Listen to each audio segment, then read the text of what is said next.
Nafukami nabeleli pe oyano lelinga ileno yo nakomi moto liboso ya bato tika okumisama kolo Zambe ya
Bika twakubike no moko twavana tata Nzambi kiambote munkumbwa se mwane tata mwanda velela munkumbwa se ye mwana ye tata mwanda velela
ulendele kutuvuanda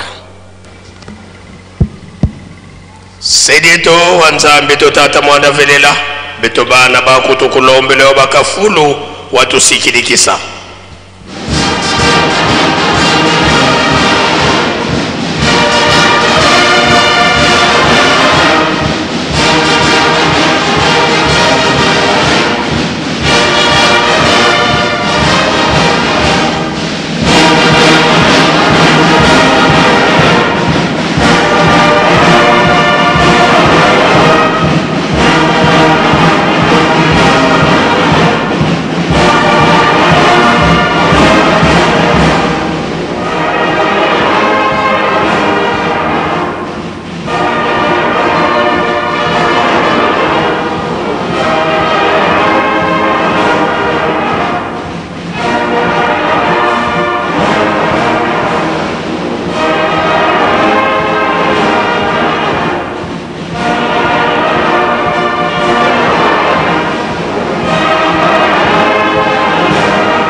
Tusamba. Entsamu za mfumo wetu Yesu Kristo, Yezola kwa nzabi wa seditu, ye untoa dia mwanda velela, bika wakalanga yetu tukawa kwa yelemvu, se mwane mwanda velela. Amen.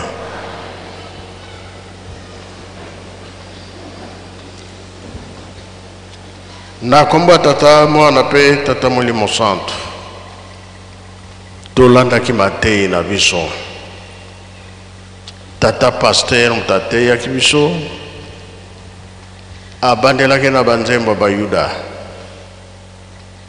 Akena mibeko. Mikanda na ye ya suka toyoki tobomba tosalela. Pona mukoro wana tobika.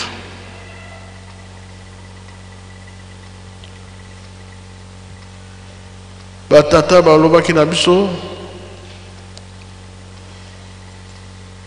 bobangi ya tata Nzambe ebandela mayele toluka nano bokonzi ya likolo oyo etikali Nzambe akopesa tolandi oyo elobami awa tolandi mpe badiscours epesi esengo leta mpe oye alobi biso tosepeli nango pamba te totosaka leta mosala monene tozalaka nango leta liboso biso nde tolandi nsima ndenge akumisi bandeko na biso balandi nzela oyo asaki pasi na bango toyebosani te toyebi yango lelo oyo tosangani biso nyonso mpona kokumisa mokolo ya lelo le 10 mai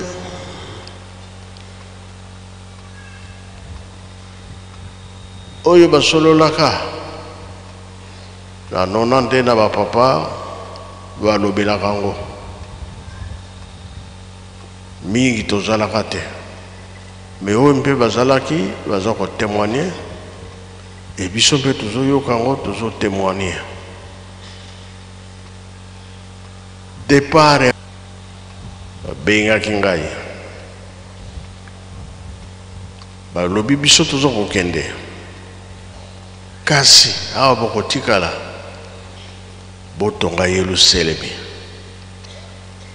oyo biso tosali te bino botikala kosala yango soki botongi Yerusalemi te pasi na bino ekosela te elelo biso nyonso tozali kotonga Yerusalemi bango mpe baza na kati ya programme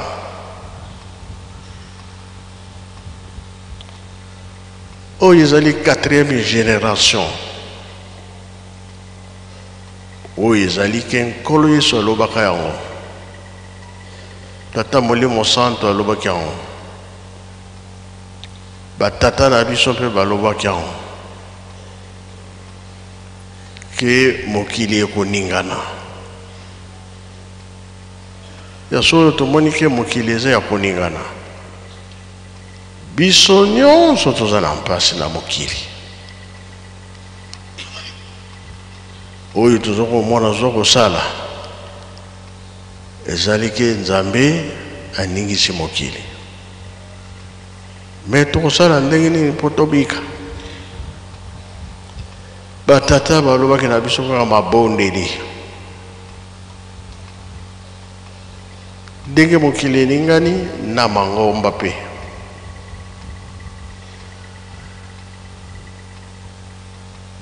famille tokomi na mpasi ndako tokomi na mpasi lingomba tata Simoki Mbango eza mpe ya koningana koningana wana elakisi ke yiki Nzambe azalaki kolakisa bizaleli ya moto na moto position ya moto na moto ebengami yiki kokabwana ekoti bitumba ekoti koyina na ekoti wana babenga yango yiki kasi makambo ndenge nini ekosela biso nyonso tosangana tomonanaka biloko pamba surtout moto mwindo me batata bateyaki biso mpe batikelaki biso makambo misato bolingo mibeko mpe misala lokola crise mpe kozala babakisi ke tolona tobokola tolesa mokili mobimba na biso yango nde tozosalela oyo elobaki bandeko na biso na ntongo nayoki yango nalandi yango asaki sesaki mpe boyokani ezali te bauti mosika baleli likambo ya social kola biso toseki tokobongisa yiki na lingomba makambo oyo tozomona na miso ezokoleka na lingomba kokabwana mpe ezali koyokana ezali te mpe bowela na bokonzi ezali tozosenga polere ekei chorale jeteki boyembela biso nzembo ya yikiki ezali message koyemba ezali kobondela mbala mibale message oyo mpe toza komona toza kovivre yiki ekoteli biso na lingomba kowela na bitumba malamu esila tokomi na ntango ya suka génération ya 4e génération eza ya suka ya mitano ezali te basigne de temps tozomona yango elakisi nzambe alingi akata likambo na ye ekokuta biso na position nini yango tosengi na jeteki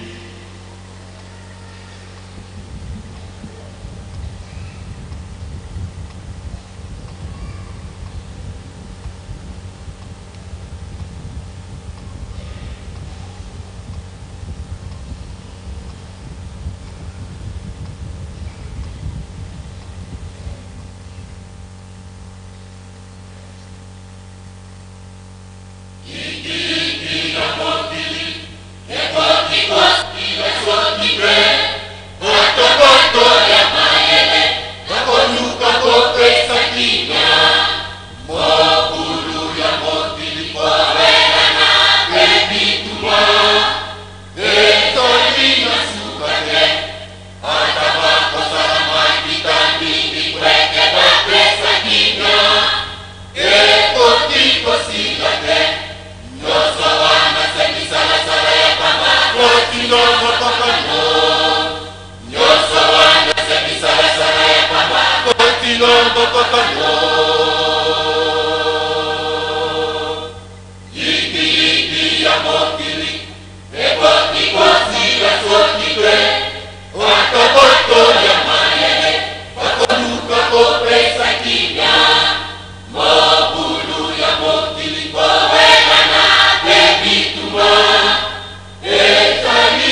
Merci, Jeteki, Boken Rwanda.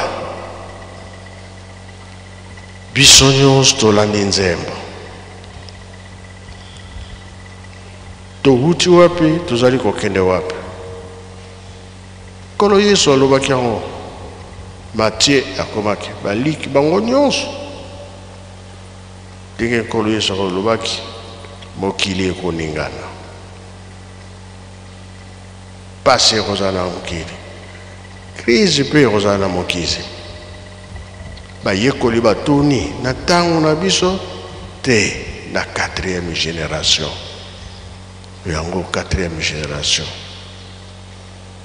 Tata kimbango pe alobi mokili ekoningana, nzala pe ekozala, pasi ekozala. Eyo komona na bapapa yango bapesaki programme babisi bandimi ya Tata Simon Kimbangu.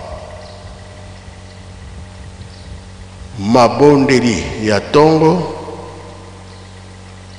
babondeli ya bangonga, bamidi, tipoko, tina butu. Pasi ekozala mokili ekoningana. Banzala pe koya lokola banzala ekozala.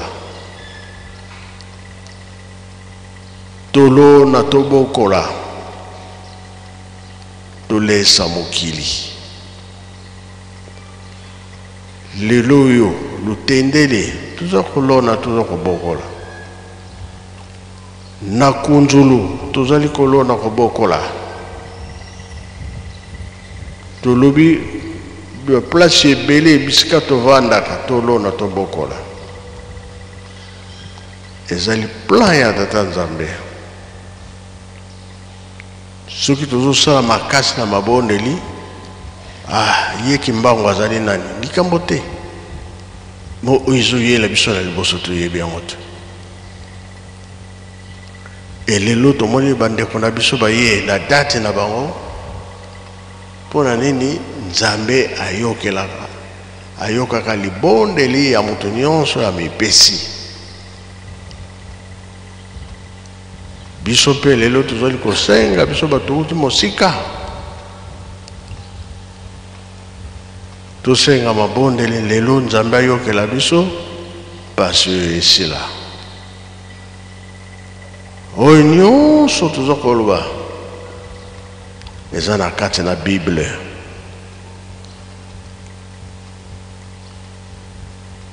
Batata na biso papa elebe boya nano botangela biso ba chapitre to pesaki. Et surtout na bandeko na biso ndenge bazali awa bayeba nini boye kosala. Kasi eloko tozosenga yiki ezala lisusu te na ngomba. Place batiyo respecte sala musala nzambe asepela. Ozala pasteur, ozala diacre, ozala nani bakengi tili biso bandimi foto bogisa batiyo mokonzi mpona ko diriger ba peuple bakisa likambo malamu pour passer oyo esila ya yiki surtout na lingomba. Nga nazokoloba mpona lingomba kuna na Congo Brazzaville ndenge nalobaki lelo toyebi ke boza na Kinshasa bibubu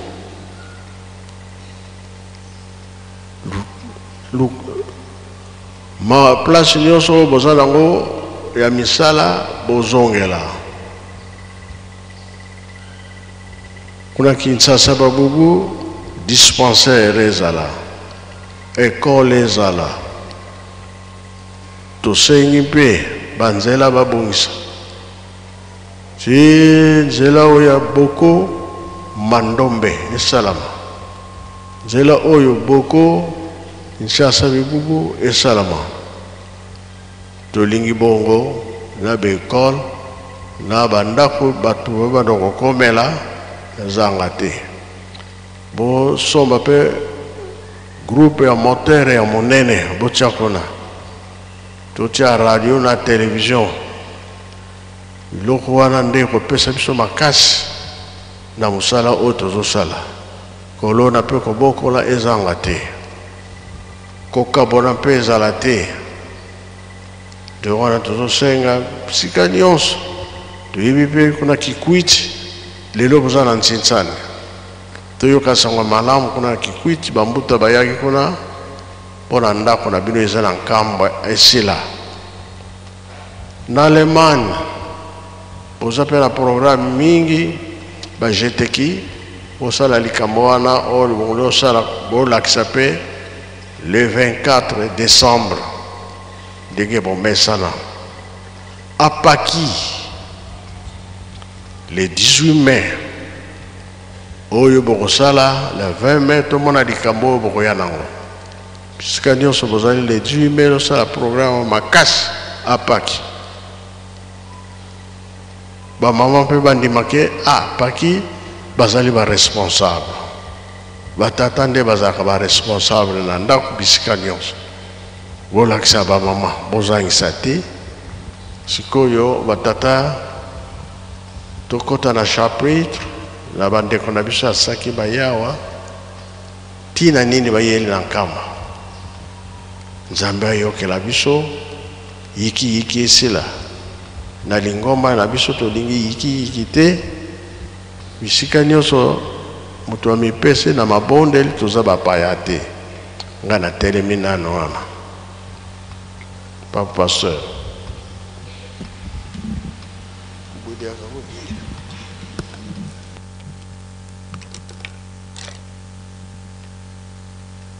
na kombo ya tata ya mwana pe tata Molimo Santo. Merci matondi mingi tozongisi epa ya tata Molimo Santo na kopesa biso maloba na mokolo malelo. Lokola ngonga esi ekomi musika na etinda ya mokonzi ya lingomba mokonzi ya bule tokotanga kaka mokanda moko yango nde tokopesa pe ndimbola ya mokuse ose tosalela ngonga malgré makambo ezali ebele. Tokotanga na mokanda ya Luka na mokapo na ye ya 14 na nzela ya 15 kino 24 na lobi Luc chapitre 14 verset 15 à 16. Etangeli ezali boye na kombo ya tata ya mwana pe tata molimo santo. Moto moko na kati ya bato oyo bavandaki na mesa awa ayoki boye alobi na Yesu, esengo mingi na moto oyo akozwa esika na feti oyo Nzambe akosalisa kuna na bokonzi na ye. Yesu alobi na ye, moto moko alingaki kosalisa feti moko ya monene mpe abengisi bato ebele. Awa tango ya kolia eyei kokoka, atindi mosali na ye akende koloba na bato oyo ye abengisaki, boya nasi na bongisi biloko nyonso. Kasi bango nyonso babandi kosenga bolimbisi ndenge moko. Moto ya liboso alobi na ye, nauti elanga moko mpe nasengeli kokende kotala yango, limbisa ngai. Mosusu alobi, nauti kosomba bangombe 10 mpe nakei komeka yango soki ezali makasi, limbisa ngai. Mpe mosusu alobi, nauti kobala kaka mikolo oyo, yango wana nakoki koya te. Mosali azongi epai ya mokonzi na ye mpe ayebisi ye makambo nyonso. Bongo ye asiliki mpe alobi na mosali na ye, kende noki na bawenze mpe na babalabala mpe memela ngai bato bakelela, bato bakufa makolo to maboko, bato bakufa miso mpe bato ya tengu. Na sima ya mwa ntango moke, mosali aye pe alobi, mokonzi, nasali ndenge otindaki ngai, kasi bisika ezali nanu. Bongo mokonzi alobi na mosali na ye, kende na banzela oyo ezali na esobe mpe kotisa bato na makasi po ndako na ngai etonda. Nalobi na bino, na kati ya bato oyo nabengisaki liboso, ata moko te akozwa esika na feti na ngai. Na kombo na tata na mwana pe Molimo Santo. Na kombo na tata na mwana pe tata Molimo Santo, tolandi etangeli ya chapitre oyo tata mokonzi abule apesaki. Chapitre oyo ezali lisese ya nkolo Yesu apesaki na esengo oyo mutu amanifestaki mokolwana na ntango na kolia. Lisese lobi na biso ete mokonzi abengisaki bato minene baya na kati na fete.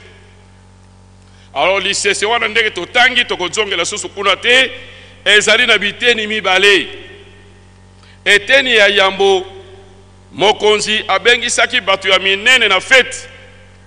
Bato ya minene na fete banso basi bapesi ba raison mpobo baya na fete te. Tolandi awa mutu oyo ngai na balisika na sombi bangombe pe bongo na bongo.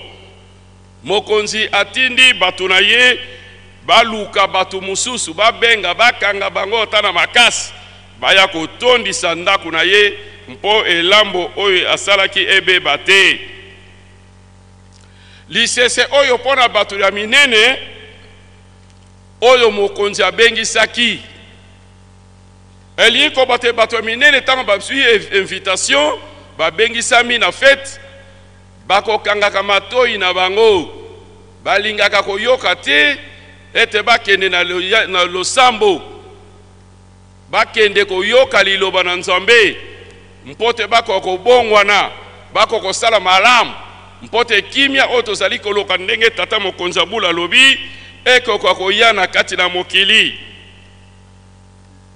Nzambe nde mutu abengaki mpote bango baya bayoka bamela balia bapesa na matei bapesa na orientation kasi bango bayaki te mokonzi alingaki eleka bongo te alobi na batu na ye babima bakende kozwa batu nyonso oyo bakokutana babalabala wango wana lobi eteni ya mibale mpona biso baye tozalaki na esika te tozwaki bainvitation te me mokonzi akanisi biango abi bango lokola baboyi koya esengeli na bango batu na ngai nyonso wana baya na kati na fete balia bakokomela kasi eloko nini esalamaki kuna soki tokontinue kobokobola kuna na Matthieu na chapitre 22 na verset 1 à 10 abi ntango bato wana bakotaki na kati na fete mokonzi ayaki kotala ntango aye kotala amoni ete na baoyo nyonso bakendeki kozwa malgré babengamaki te bazalaki avise te me ntango bayaki mokonzi ntango akotaki na kati na salle amoni moko na bango azalaki na bilamba ya feti te mokonzi atuni ye ndeko na ngai okoti awa lolenge nini awa yo ozangi elamba na feti mokonzi asilikaki abibisaki ye mpe apesaki ye etumbu makasi batata bamama kobiangama ezali likambo te kobiangama ezali likambo te kasi likambo ezali na kokokisa oyo basili kobengela biso bato wana tako bazalaki babongamaki te me esengeli na biso tobongamaka mokolo na mokolo po te tokokisaka makambo ata ya mike mike oyo Nzambe azali kosenga elamba ya fete elingi koba liloba na Nzambe esi eteya mabandakala na kati na mokili me bato mosusu kino lelo tozali awa nano tozwa batisimu te me tozali kozela nini po tokozwa batisimu po appartenir à une église esengeli ozala baptisé na église wana nde ozwi ndingisa ya kobengama mondimi église wana malgré liloba na Nzambe ezali koteyama me bato mosusu kino lelo bazwi batisimu te elamba ya fete ya mibale elamba ya fete ezali ke segeli kozala conscience na yo moko conscience na ngai e reprocher ngai eke nazali pur nazali na likambo na mutu te Hébreux chapitre 12 verset 14 recherchez la paix avec tous et la sanctification sans laquelle personne ne verra le Seigneur to lukaka boyenge beni na batu nyonso to lukaka kimia na batu nyonso yango na toyoki na nzembo bapesi biso kuna yango toyoki mokonzi azali kolobela awa kimia kimia kimia to luka yango na makasi soki te ata mutu moko komona Nzambe te to sala misala ya Nzambe to lona mpe tobokola ndenge tosili kolanda yango na kati na mondo liloba na mokonzi moto nyonso abiangamaka pe tobiangamaka na groupe te parce que le salut est individuel tobiangamaka moto na moto azwaka li nkasa na ye ya invitation soki tozwi exemple ya mariage tata azali kobongisa mariage na ye ndenge totangi yango awa apesaka invitation na moto na moto me kasi soki yo ye na invitation wana te fete wana eleki ata ndenge nini bakoremplace na moto te na place na yo mpe bakozongela susu fete wana te mpo na yo fete wana esi eleki osi ozangeli yango libela okozwa yango lisusu te yango wana batata bamama eloko tozali koluka monene ezali botosi botosi kotosa liloba na Nzambe soki Nzambe atindi soki Nzambe asengi esengeli na biso totosa mpo ete toyebi ngonga te toyebi mokolo te ndenge bapesi biso na Matthieu chapitre 15 Matthieu 25 verset 13 babi toyebi ngonga te toyebi mokolo te esengeli tomibongisaka tala ndeko na biso wana yebaki te me mokolo nde abengamaki na nzela akota na kati na fete mazaki elamba fete te parce que esengeli na biso tomibongisaka mokolo na mokolo po te tozali bandimi esengeli na biso tokendeke de progrès en progrès kasi tozongaka nsima te babiangami bazalaka toujours ebele baponami bazalaka moke awa ezali biso baponami tokosala nini awa tozali baponami batata bamama mpona kotonga Yelusalemi ebandi na biso te pasi oyo toza nango ebandi na biso te soki toke kotanga na 2 Corinthiens chapitre 8 verset 1 à 5 2 Corinthiens chapitre 8 verset 1 à 5 bazali kopesa biso tribulation oyo ezalaki na kati na lingomba ya bamangomba ya Makedonia bazalaki na pasi makasi bazalaki batu minene te bazalaki batu bayebana te me kasi na kati na mpasi na bango balakisaki bolingo monene mpote basunga babulami oyo bazalaki na Yelusalemi yango na tata mokonzi abule mokonzi lingomba sengaka te biso baye tofandi na Yelusalemi tozala batu na bolingo mobeko misala mpote ndakisa euta epai na biso ebima ekende musika bazali kobenga bango basantu les saints de Jérusalem pa oyo bazali kofanda na Yelusalemi ya kala ndenge moko biso tofanda na Yelusalemi ya sika esengeli tozala basantu basalaki nyonso batalaki bobolo na bango te batalaki pasi na bango te batalaki bainfirmité na bango te me basalaki nyonso mpote Yelusalemi ekokotongama apôtre Paul azo confirme yango ete tondimaki te na komona ete bakokaki kopesa makabo boye soko okiti na verset 20 titi na verset 21 azali koba tosalaka bongo mbala mosusu bato mosusu bakritikaka me mpona nini bakibongisi bakendekaka nkamba kosala mosala mpona nini bato tala na bango bebosono bazokendekaka nkamba non tosalaka bongo mpona na nzambe kaka te me tosalaka bongo mpona biso moko na esaleli wana yango nde tozali korealize bamakambo oyo ya minene tozali komona lelo awa na kati na nkamba yango wana batata bamama biloba yiki ndenge tata mokonzi ayembisi na nzembo ezali mpe na tina esengeli eya po te tumbola kanda na nzambe mokano ekokokatama bayenge beni basepela baponami mpe elongo tata mokonzi abulu na silisi wana nkomba tata mwana peli mosantu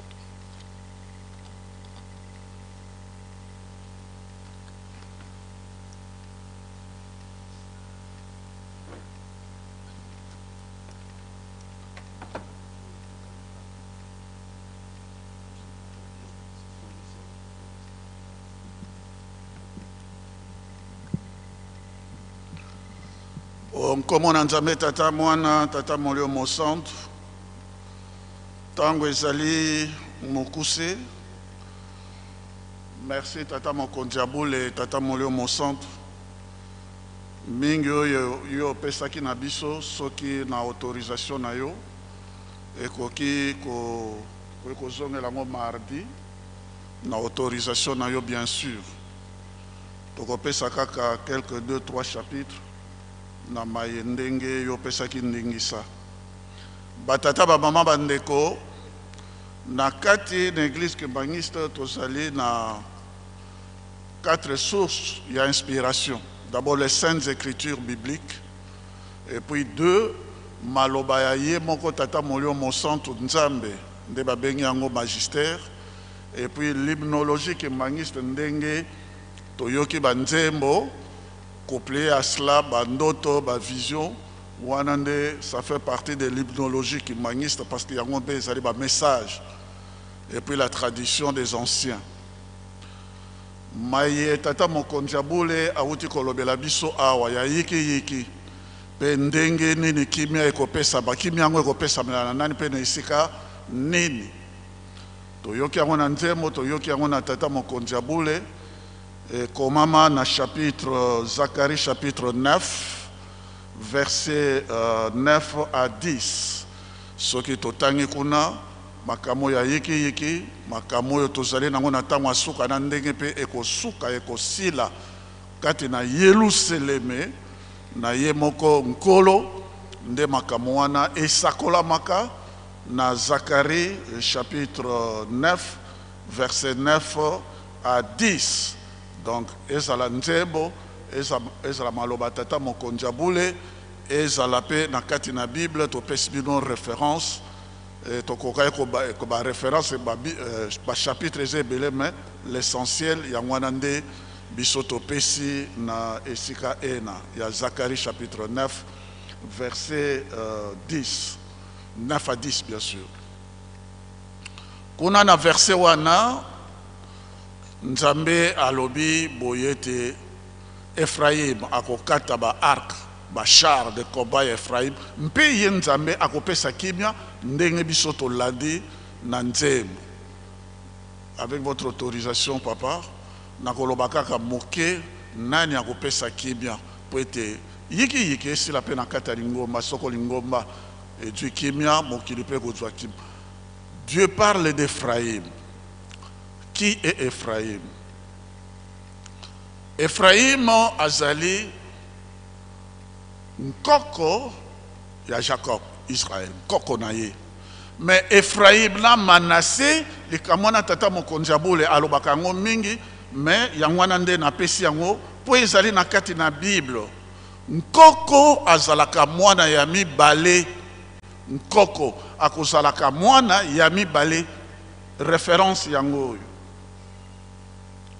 Référence ezali na Genèse chapitre 48 verset 5. Nkoko. Nkoko akozalaka mwana ya mibale. Yango nde ezali na pesi bino référence. Genèse chapitre 48 verset 5. Avant Jacob atika mokili asalaki cérémonie nde alobaki na Joseph, Manassé na Ephraim bazali bana na ngai bano yo botaki avanga na kota awa na kati na Égypte. Ephraim et Manassé sont miens au même titre que Ruben et Siméon. Donc pour Jacob, il y a un héritage dans Israël. On parle toujours de Manassé et d'Ephraim comme Siméon, Gad, Dan et Manassé comme Judas et tous les autres.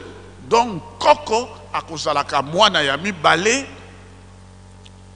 et oye zalaki na mwana yangwana nde eye na Koko. Mais Koko bakotanga lisusu Koko te. Akomi mwana ya mibale pona mokumba oyo ya latisami responsabilité oyo ya pesa. Et Jacob explique ba oyo mosusu bakolanda bakobikela na sima na Ephraim pe na Manassé. Batata ba mama na kati na lingoma na biso ba makambo wana ya kobenda na wana, il faut que ça cesse. Il faut totanga ka Bible avec profondeur. Tata Kimbangu alobi na kobotama na 1918. Oya botami na mwana ya botami na 1918 le 22 mars papa Diangene. To bengi mwana.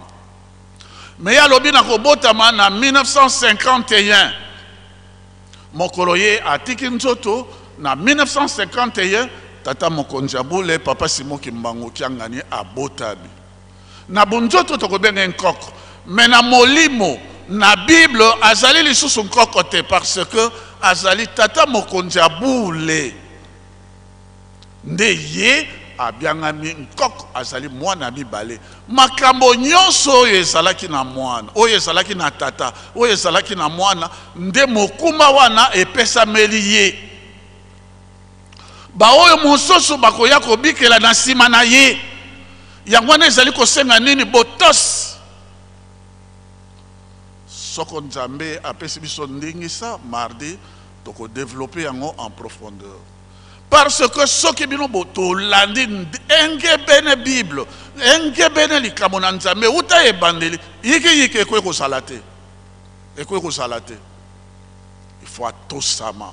Ndenge wana nkolo Yesu atosaki tata kino liwaya soni de kulusu. Wana tata Kimbangu yesi mana nkolo Yesu ya mibale ndenge nkolo Yesu alobaki mosusu akoya. E ye tata Kimbangu atosi nkolo Yesu atosi tata Nzambe te kino liwa ya prisonnier vendredi. bango mibale bazalaki na mokumba ya kobikisa mokili. Ndenge wana mama Mwilu adi mokumba na ye atosi bapapa batosi iki ezalaki te. Ekino ntango wana mama esilaki mpo na nini mama Mwilu oyo bazalaki na ntango wana babia mwasi akwe kotabwisa te mama Mwilu apozaki motuna boye na boye bauta na baprotestant mwasi ako kotabwisa te.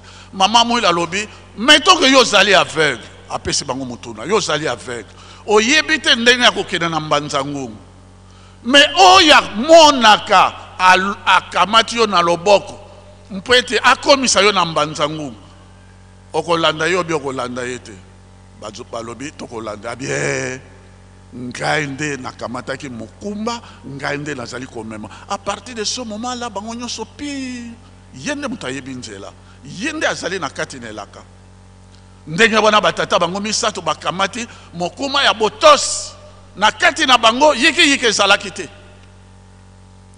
Ndenge wana oyo tozali kobenga nkoko bibliquement yende azali mwana ya mibale kimia. Donc yiki ekoki kozala te. Napesi bino ba chapitre dans ba verset, vous allez qu'à lire ça vous-même. Ekoki kozala te. Batata ba mama pour na leur essayer bien sûr. Mais tango nyonso mokili ezalaka na pasi tosuka wana mokili ezalaka na pasi nzambe akamataka toujours baoyo baza komona na lokola biloko bidanga ntina. La solution vient toujours par baoyo bamonanaka lokola biloko bidanga ntina. Les marginaux, les laissés pour compte, handicapés, bato nyonso ya papa tout ça solution eyaka kuna. Ndenge na lobaki na Zakari, ndenge na loba ba prophète ebele balobaki, ndenge nkolo Yesu ya lobaki likambo ekoya na tango na suka e likambo ekokata na kimia ekoya na esika nini. Nkolo Yesu alobi esika ebembe kozala, ebembe nde esika wana ba aigle nde bakoya kosangana. Me ebembe yango ezali wapi? Ezali awa na nkamba na Yerusalem ya sika, esika nzoto ya ye tata molio mosantu nde ezali esika Yerusalem ezali. Ndenge wana Zakaria alobaki likambo yango ekosalama, kimi yango ekopesamela na mabota manso na Yerusalem na Efraim, c'est-à-dire nkoko kasi mwana ya mibale yende nkolo makambo nkolo bilaka. Remarquez ceci, Kolo Yesu amène sa croix jusqu'à Golgotha. C'est le sauveur de l'humanité. Mais comme il en est là, à quoi il m'a la Père, Fils, Saint-Esprit, à quoi si kaboye na mbalabisato wana ya quoi allez ba moni Simon de Cyrène nana ko mema ikuluso. Simon de Cyrène c'est un noir, ou bien la tradition biblique moussous balobi Simon l'Africain, mais c'est un noir.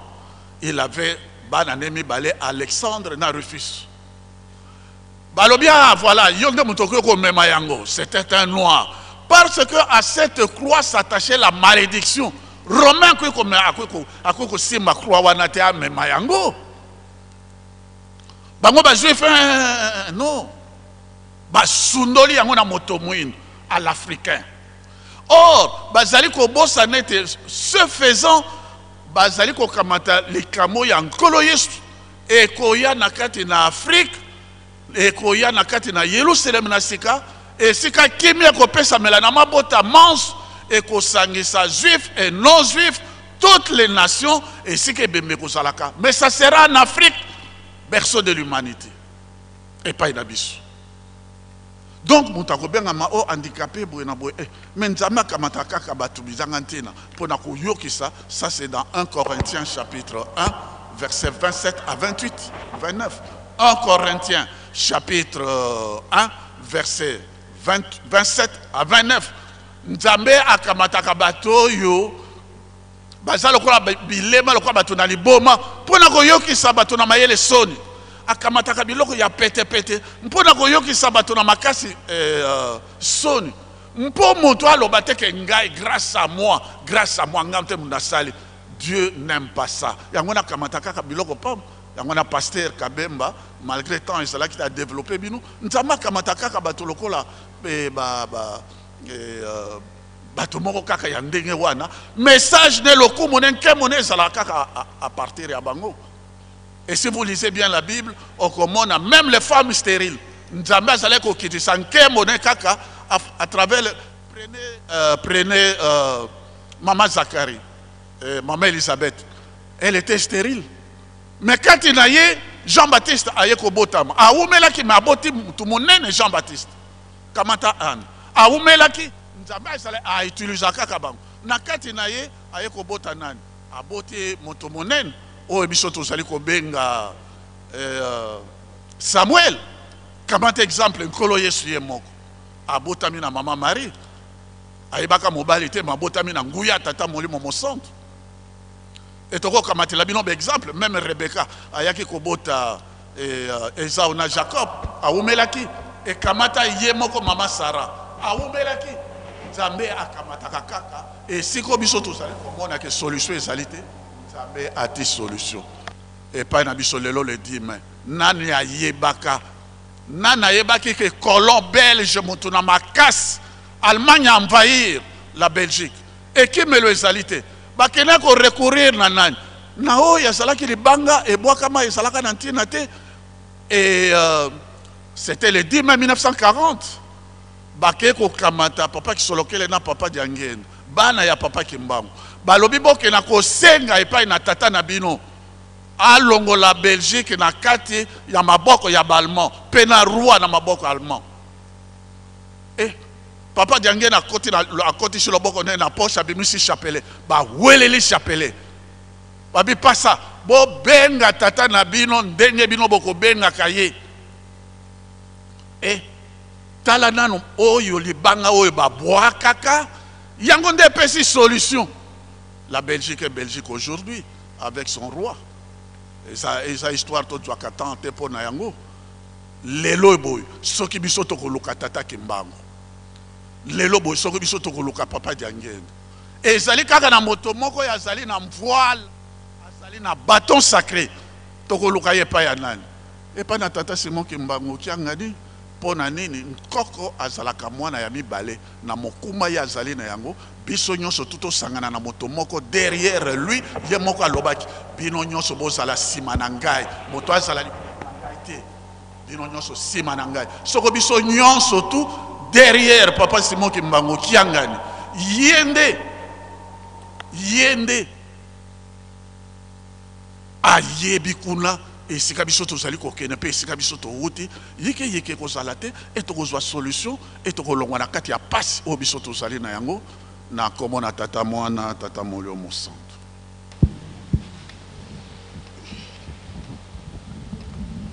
Merci Bamuta okende kovanda likolo eza na mpasi meteo amoni ke boleko beta bolimisa biso tolobi mingi tina likambo asaki lokola boye boke eza na yiki libanga ebwakama ezali biso soki feti na biso esili bokokota na lupango wa mozole kosenga na batata na biso kimieya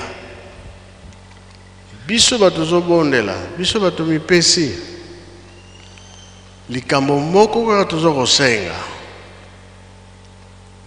oyo kozala na biso pesa biso kimia na mokili toloba bie toloba te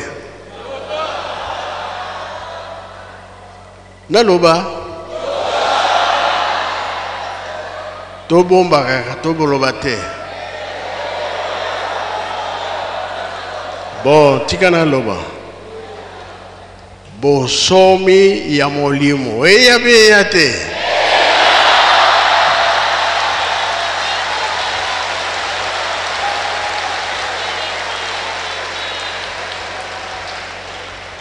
na nzela toza koya toza koniokoma tozomona mpasi me toyeba ntina likambo oyo batata batikelaki biso totika mabe tosala malamu mpo na bosomi ya molimo eya te